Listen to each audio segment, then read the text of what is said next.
हाय, तुमच्या सर्वांचं माझ्या यूट्यूब चॅनलमध्ये खूप खूप स्वागत आहे. चला तर आज शनिवार असल्यामुळे आज आलो आहे आम्ही मंदिर पाहण्यासाठी. माझी खूप दिवसाची इच्छा होती मंदिर घ्यायची, पण ते काही शक्य झालं नाही आहे. आज पण झालेलं नाही आहे शक्य ते. आज आम्ही फक्त मंदिर पाहून गेलेलो आहोत. आता मंदिर आमचं कधी घेणं होईल काय माहीत. हे जे छोटं मंदिर आहे ते 6,000चं आहे. खूप जास्त महाग वाटत आहे मला तरी. कारण हे मंदिर साईजला खूप लहान असून पण त्याची प्राईस खूप जास्त वाटत आहे मला. म्हणून मी आता नंतर परत पाहणार. मला याच्यापेक्षा थोडंफार तरी मोठं मंदिर हवं आहे, पण मोठं मंदिर जे आहे त्याची प्राईस खूपच जास्त आहे. तर परत मी त्यांच्याशी बोलणार, काय म्हणतात तर पाहू. आणि त्यानंतर आम्ही आलो डीमार्टमध्ये. मला जास्त काही सामान घ्यायचं नव्हतं, थोडंफारच घ्यायचं होतं, त्यासाठी आले आहे. वरती पाहू शकता तुम्ही किती छान मस्त असे फ्लावर्स आहेत. तर आणि खालच्या एरियामध्ये ही टोपली मला खूप जास्त आवडली होती, पण मी काही घेतली नाही. ती पाहून परत ठेवून दिली. असं बरंच काही मी इथं बघितलं, पण खूप काही कमी सामान घेतलं आहे मी. हे म्हणायचे की हे नको घेऊ, ते नको घेऊ, प्रत्येक वस्तूला मला नाही नाही म्हणायचे. रिकामी गोष्टी घेऊच नको असे म्हणत होते. म्हटलं राहू दे, जाऊ दे, आता काही घ्यावंच नाही. तर पाहिलं मी सगळंच, पण खूप कमी सामान मी घेऊन घरी आलेले आहे. तिथे गेल्यानंतर मला प्रत्येकच गोष्ट अशी होती की हे घेऊ, ते घेऊ, ते घेऊ, ते घेऊ, पण म्हटलं जाऊ द्या. त्याच्यानंतर मी ड्रेस बघितली. मला ड्रेस पण खूप जास्त आवडले. हे तुम्ही पाहू शकता किती मस्त आहेत ड्रेस. ड्रेसचा कापड पण खूप छान आणि खूप मस्त होता. आणि ड्रेसचे कलर पण मला खूप जास्त आवडले होते. मला तर 3 ड्रेस घ्यायचे होते. प्राईस पण काही जास्त नव्हती.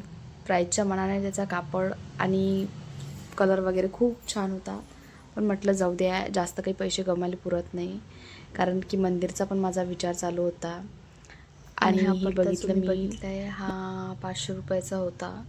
500 काही जास्त होता, 550 होता वाटते. हा मी गणपतीच्या वेळेस डेकोरेशनच्या दृष्टीने बघितला होता, पण त्याची प्राईस मला खूप जास्त वाटली. आणि म्हटलं आपला बजेट पण एवढा नाही आहे, तर मी ती राहू दिली परत. पण मला हा खूप जास्त आवडला, तर म्हटलं जाऊ दे, आता नेक्स्ट टाईम कधीतरी घेऊन घेऊ.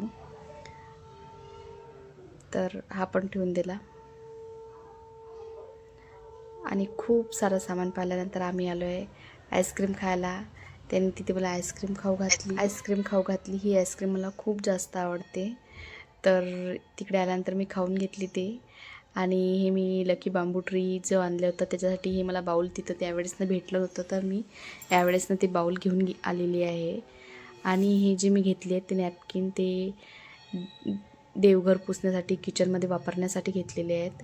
मला खूप जास्त आवडले. म्हटलं जाऊ द्या, घेऊन घ्या. तर हे 99 रुपयाचे 5 आहेत. खूप मस्त आहेत. तर मी ते घेऊन घेतले. आणि तेल घ्यायचं होतं. आम्ही किराणा आणण्यासाठी गेलोच नव्हतो, पण म्हटलं जाऊ दे, एक्स्ट्रा असो.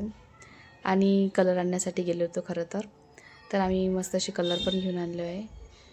जास्त काही कलर नव्हते हवे होते मला. आणि ब्रश पण घेऊन घेतले आहेत, कधीतरी काही मन झालं काढायचं तर. आणि हे टॉयलेट आणि बाथरूमसाठी घेऊन घेतलेले आहेत एअर फ्रेशनर. आणि माझ्या भांड्या घासाचं जे संपलं होतं विम बार, ते पण आणलं मी. आणि ज्यात मी आईस्क्रीम खायला दिली ती त्यांनी, ते स्वच्छ होतं. म्हटलं चला हे घरी घेऊन. तर ते म्हणे याच्यातच तुला मी जेवायला देणार रात्री. तर म्हटलं ठीक आहे, ते पण सोबत आणलं आहे. आणि ते आता मी फेकून देणार आहे. अशीच आमची मजाक मस्ती चालली होती. आणि आता त्यांना माहीत पण नसेल ते कुठं टाकलं आहे मी तर. आणि डाळिंब पण आणून घेतले. आणि त्याच्यानंतर मी आणलेलं सर्व सामानाचं ठेवून देणार आहे. जे असं सामान मला कधीतरी लागते ते मी असं समोरच अलमारीमध्ये ठेवून देते. आणि हे पण मी ठेवून दिलेलं आहे. जोपर्यंत माझा नवीन गॅस येत नाही, मंदिर येत नाही, तोपर्यंत मी हे तर काही वापरणार नाही आहे. तोपर्यंत मी असंच ठेवून देणार आहे. त्याच्यानंतर हा जो एरिया आहे, हा माझ्या याच्यात सर्व डेकोरेशनचं सामान ठेवून दिलेलं आहे मी. आणि काही लोकर वगैरे आहे त्याच्यात.